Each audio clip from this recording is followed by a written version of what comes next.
apalagi khusus luar Jawa, ya, impact dampaknya luar biasa.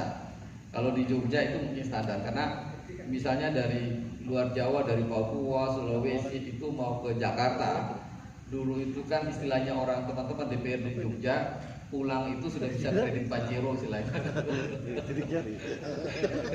Begitu pulang sudah bisa kredit Pajero. Nah sekarang begitu muncul Perpres 33 itu sudah jual Pajero, merayap gitu ya. Merayap. Ya baik. Mas minta bisa spidolnya tadi. Memang ini. Ya. Saya kira narasi yang pertama yang harus dibangun soal, saya ingin mengingatkan kita, saya yakin bahwa Bapak adalah para petarung politik sejati gitu ya.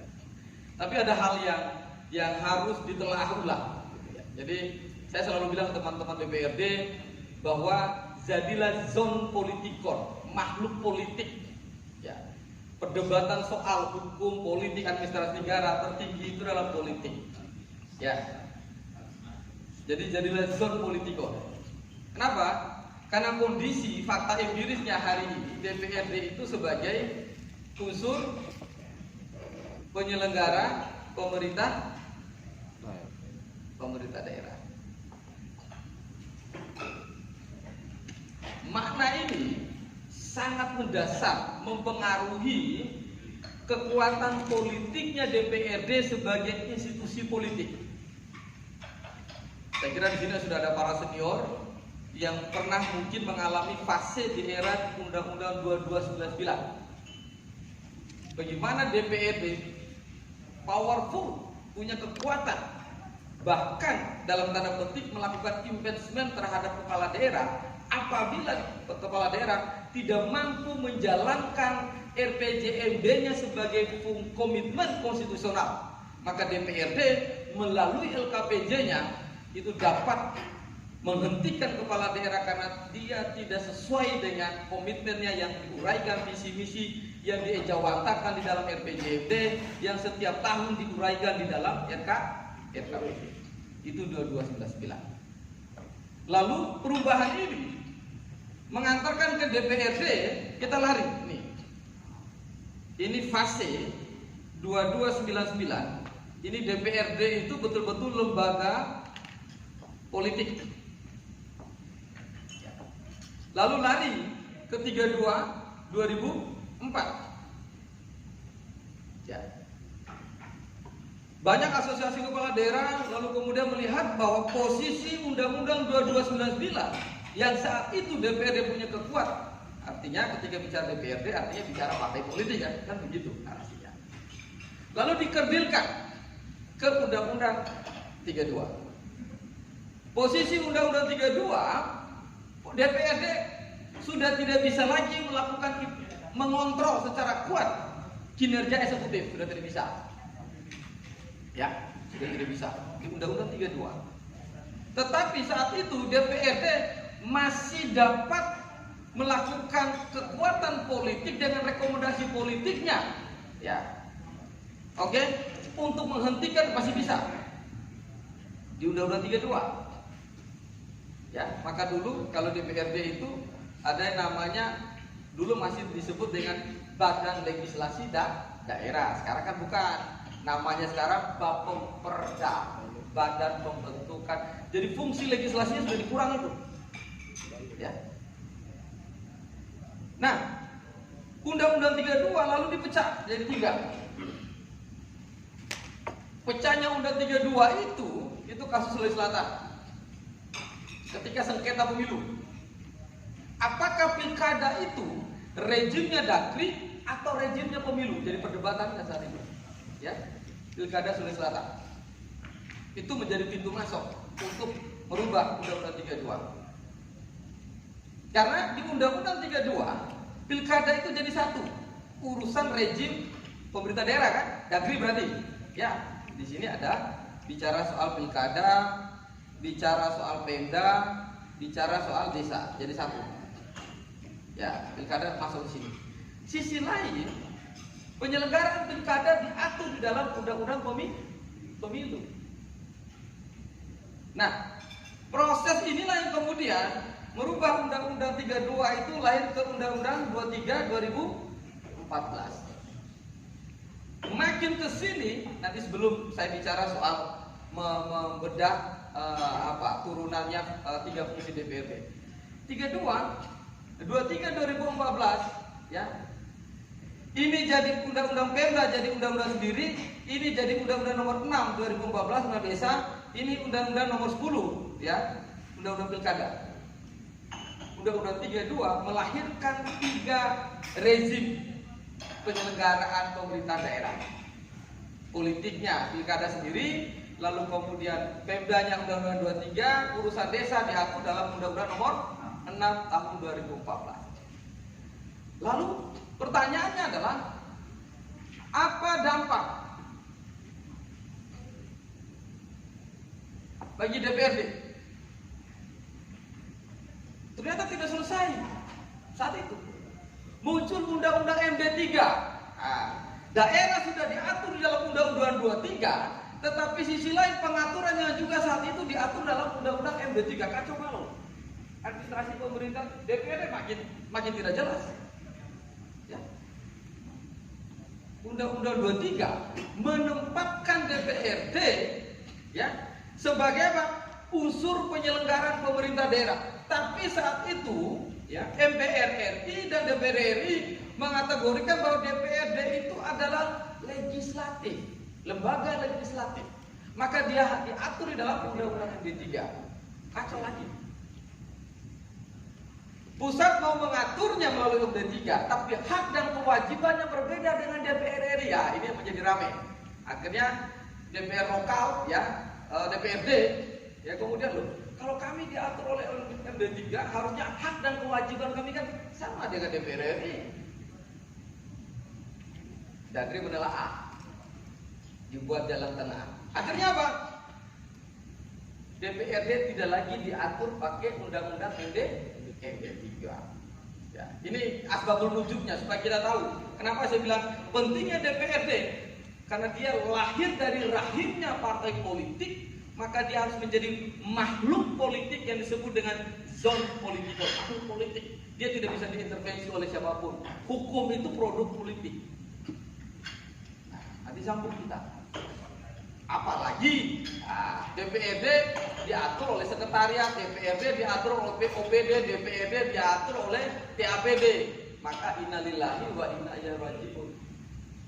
Iya dong. Ketemunya di situ narasinya. Bahwa betul DPRD sebagai unsur penyelenggara pemerintah daerah, tapi dia diproduksi oleh siapa? Partai politik. Maka kembali ke kitohnya dulu. Ngomong soal fungsi itu gampang. Bahwa saya perlu mengingatkan ke bapak-bapak semua, ketika Anda duduk DPRD harus ingat, ibu yang melahirkan saya adalah partai politik. Ya, yang memilih saya rakyat. Saya bukan ASN. ASN itu negara. Bapak itu adalah pemerintah. Beda ya Pak. Jenis kelamin berbeda Pak. Negara dengan pemerintah itu dua hal yang berbeda. Selama ini kita campur adukan. Negara itu yang merintah siapa? Pemerintah. Siapa pemerintah? Ya bapak-bapak itu sama bupati. Bupati, wakil bupati, DPRD, berapa orang anggotanya Pak? 25 itu pemerintah. Maka di sini dikatakan apa? Unsur penyelenggara pemerintah daerah, bukan unsur penyelenggara negara di sini. Beda. Tapi kalau ASN sebutnya apa? Aparatur sipil negara, dan mereka bukan pemerintah. Ini harus dudukan dulu Pak. Sehingga nanti perdebatan mana fungsi legislasi, mana fungsi budgeting, mana fungsi pengawasan tadi itu kita akan gampang Pak itu. Nah, ketika di sini unsur penyelenggara pemerintah, maka di sinilah ketemunya eksekutif dan legislatif. Ya, ini bupati dan wabuk, ini DPRD. Konkretnya begini.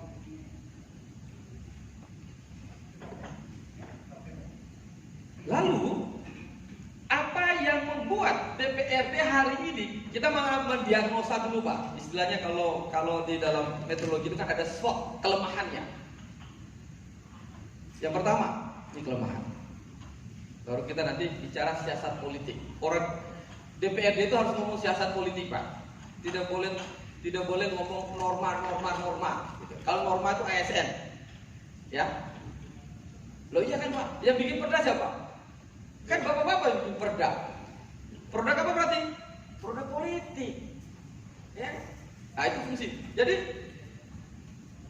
kelemahannya DPRD hari ini ketika ditempatkan sebagai unsur penyelenggara pemerintah daerah misalnya. Ini dibanding Undang-Undang 22 atau 32 ya. Contoh sederhana saja. DPRD sudah tidak mewajibkan bupati untuk menyampaikan LKPJ ya.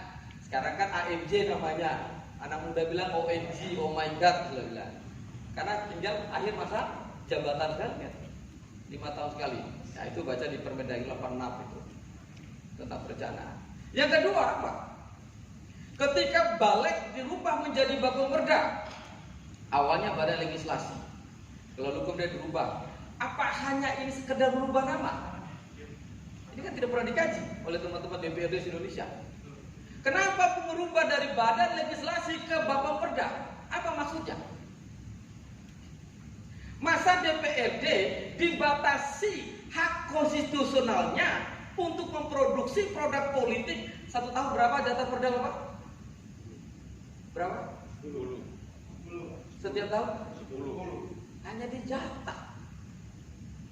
Padahal PP 12 tentang tata tertib DPRD, hak inisiatif untuk mengusulkan sebuah rancangan politik itu berasal dari anggota, ya, individu, bisa bersumber dari komisi, AKD, alam. Itu jelas PP 12 soal tata tertib. Narasi keuangannya PP 18 tentang keuangan daerah juga diatur. Atas hak itu negara akan membiayai, jelas itu. Kan dibatasi. Yang kedua, DPRD akhirnya cenderung terjebak begitu bicara, ini fungsi legislasi ya, saya hanya ingin memberi konkret. Ketika disuruh punya hak bikin perda, pernah nggak DPRD, ya, di Bapemperda misalnya, di dalam menginisiasi perdanya, adalah mengevaluasi seluruh perda sejak Kabupaten Morowali itu hidup itu berdiri jadi otonom sampai hari pernah nggak? Kan? Kita cenderung memproduksi perda baru, padahal ada berapa ratus peraturan daerah, perbuk yang sudah tidak kompatibel lagi, sudah tidak sesuai lagi dengan kebutuhan zaman, tetapi dia berlaku dan masih menyandera masyarakat kita di Morowali.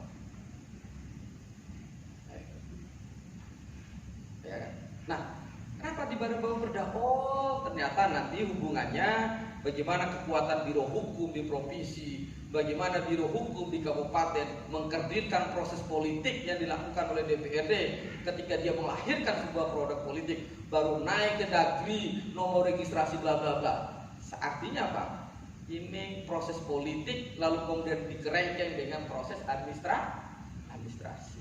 Tapi pada sisi lain Bapak semua, ya, DPRD itu punya kekuatan karena dia lahir dari parpol, ya, lalu kemudian eksekutifnya juga lahir dari parpol, maka disinilah seninya politik untuk melakukan negosiasi politik untuk melahirkan produk-produk politik, ya, untuk meningkatkan kesejahteraan masyarakat. Nah, kita masuk ke sini nanti.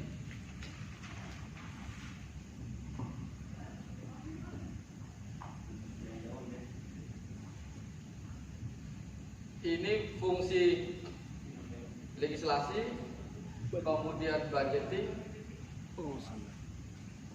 kemudian controlling, pengawasan. Saya tidak perlu baca lagi yang soal di PP 12 kan sudah diatur Undang-Undang 23 Pak. Saya ingin praktek empiris pengalaman kami, saya mendampingi beberapa DPRD kabupaten kota di Indonesia. Ini Pak, pertama fungsi pembentukan peraturan daerah, ya. Maka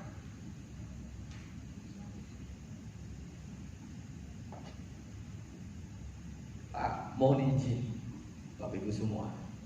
Ini misalnya di sini kan ada Bapak Perda. Bapak Perda itu alat kelengkapan yang mendapatkan jaminan oleh konstitusi pasti karena dia disebut AKD, makanya alat kelengkapan dewan. Dia instrumen politik. Untuk apa sebenarnya?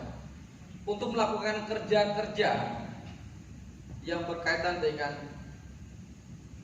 produk politik hukum namanya, bukan produk hukum politik ya, di daerah.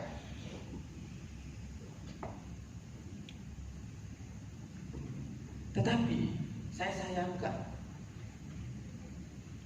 fungsi AKD ini pada saat setiap tahun diberi target untuk mengusulkan perda inisiatif, ya, seringkali perda ini justru bertentangan dengan kepentingan masyarakat dan justru tidak secara totalitas mengakomodir apa yang menjadi isu-isu strategis kepentingan masyarakat.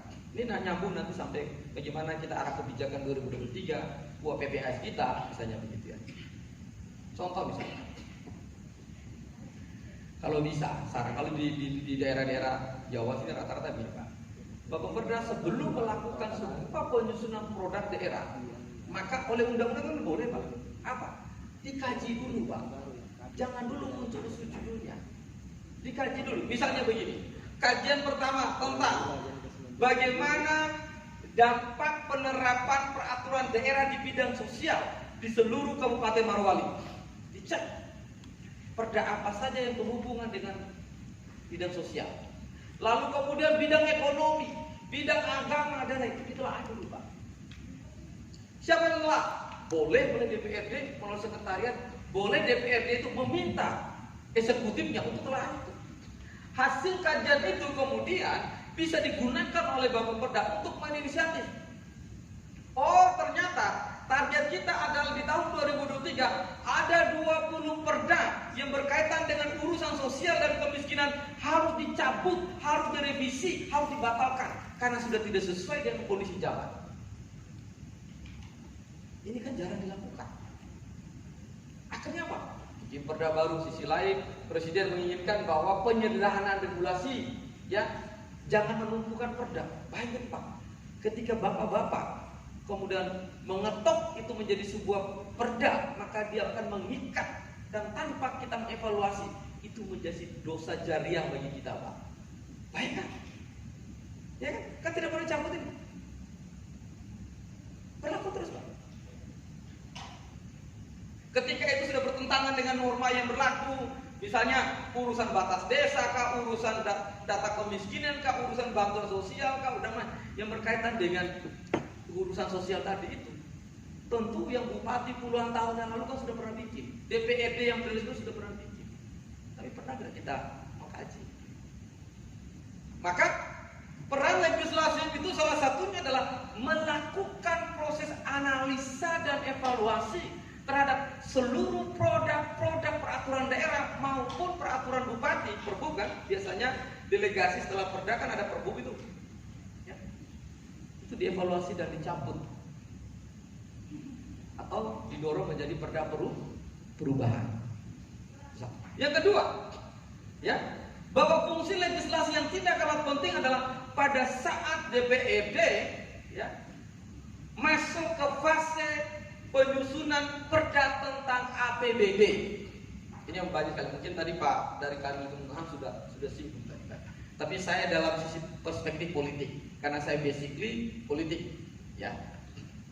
Kalau Pak Heru tadi itu kan beliau praktisi birokrasi karena di Kanwil Kemenkumham ya.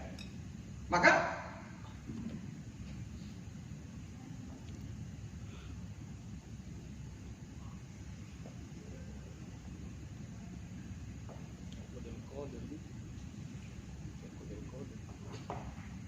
fungsi legislasi tadi itu merupakan instrumen politik untuk kesejahteraan. Maka tiga fungsi ini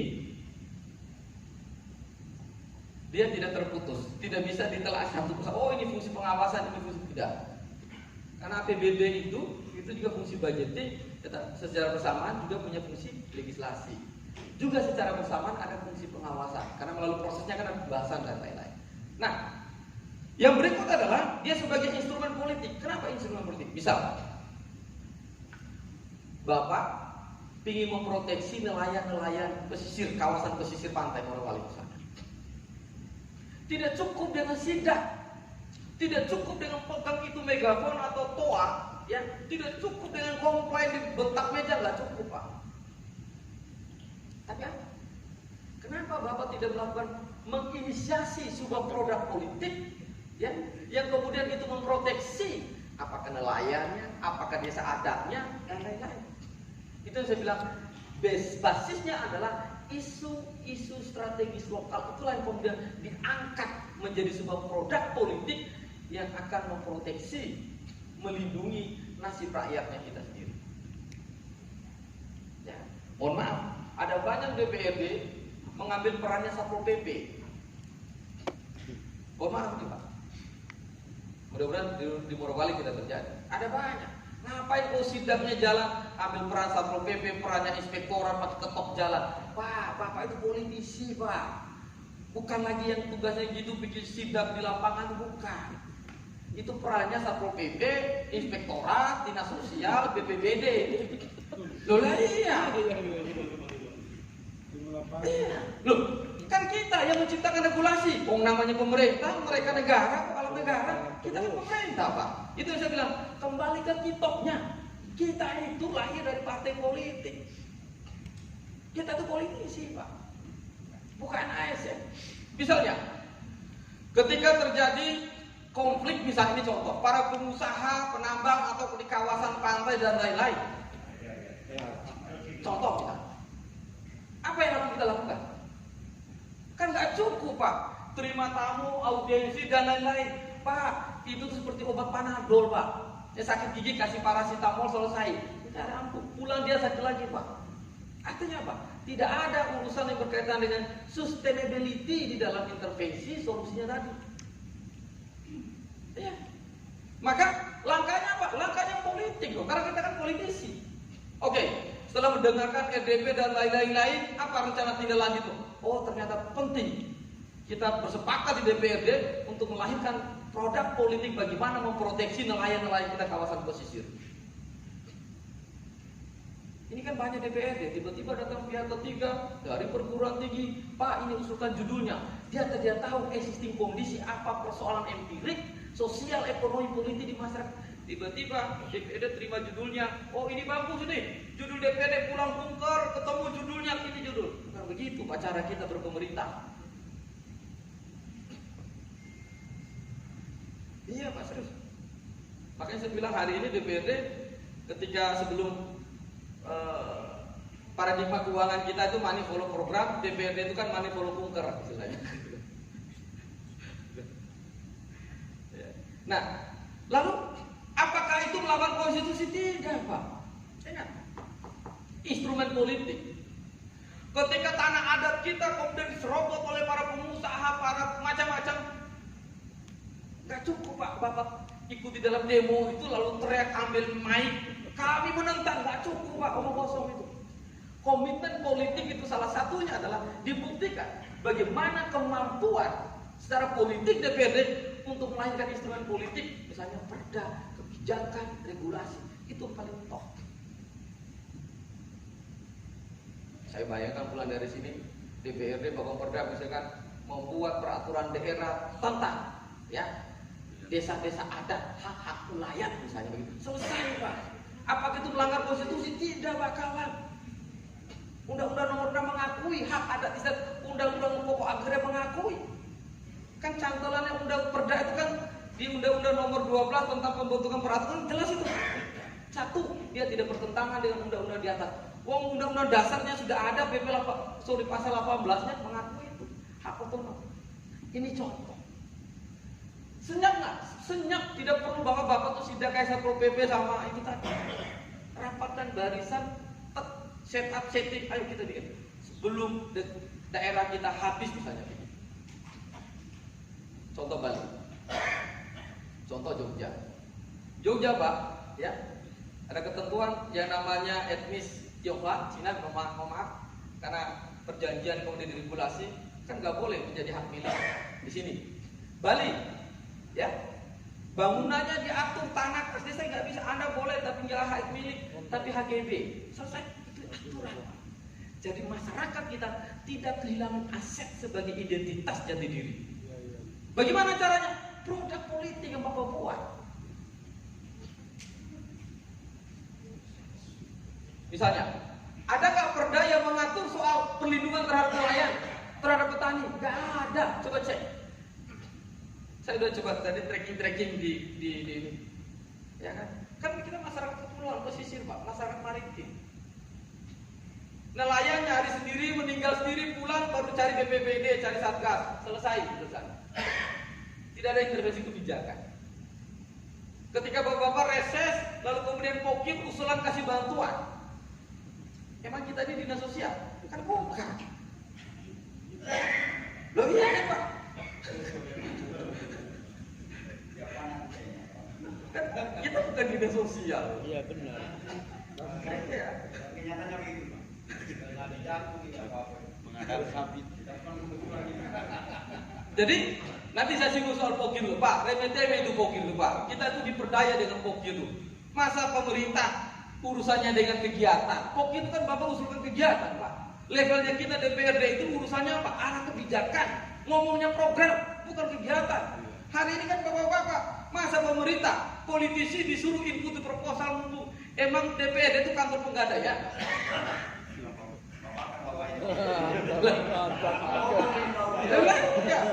DPRD itu bukan kantor penggadaian, Bapak. Dipersulit dengan input Penggadaian tahu penggadaian, tagline-nya mengatasi masalah dengan masalah.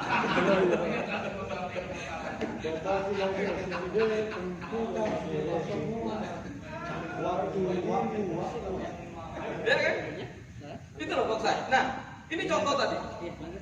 Lalu yang baru ya. konflik dengan tambang. Saya menyebutnya dalam tanda petik konflik dengan tambang. Boleh juga nanti. Saya baca beberapa artikel jurnal yang kemudian terjadi global.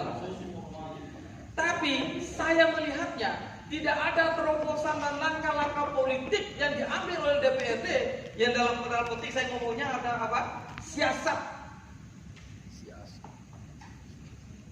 untuk menyelesaikan persoalan. Bahwa real ada negosiasi iya. Negosiasi iya, lobbying ada. Tapi dalam perspektif siasat politik DPRD melahirkan produk-produk kebijakan politik. Saya melihat, mohon maaf kalau data saya keliru, itu kan masih minor Pak. Masih minor. Lalu Mas Heri, bagaimana kalau langkah selanjutnya? Sekarang misalnya, kan saya yakin banyaklah perguruan tinggi atau lembaga-lembaga yang ini lakukan pemetaan. Nanti saya cerita soal apa saja isu strategis, pertanahan, kelautan, wilayah adat, ekonomi, sosial, di mapping Pak, di mapping. Lalu kemudian dari data itulah kemudian